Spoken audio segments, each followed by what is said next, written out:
Dalam kurun waktu 4 bulan terakhir, Bali mengalami perlambatan pertumbuhan ekonomi yang disebabkan terjadinya persaingan global.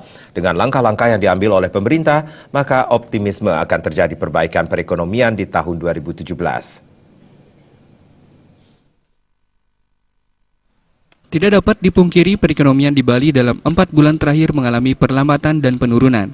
Hal ini disebabkan persaingan global yang ketat tentu saja berpengaruh terhadap sektor perekonomian.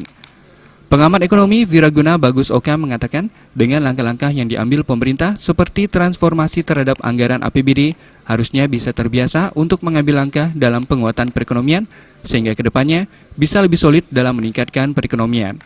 Di 2017 memang diharapkan terjadi perbaikan perekonomian dan memang akan terjadi sedikit pergerakan. Apabila ada komitmen dari pemimpin di sektor formal maupun pemimpin yang mulai menumbuhkan kredibilitas dan kepercayaan, maka optimis akan terjadi perbaikan di sektor perekonomian. Dalam hal ini pelaku usaha juga harus turut serta dalam mendukung pertumbuhan ekonomi.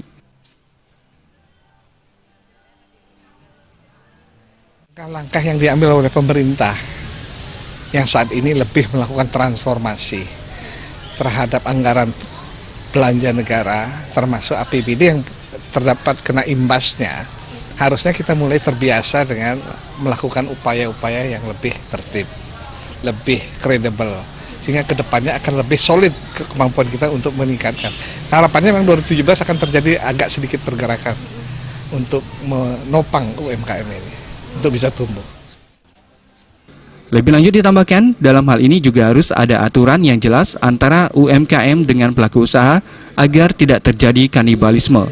UMKM dalam hal ini juga sebagai salah satu sektor pendukung perekonomian.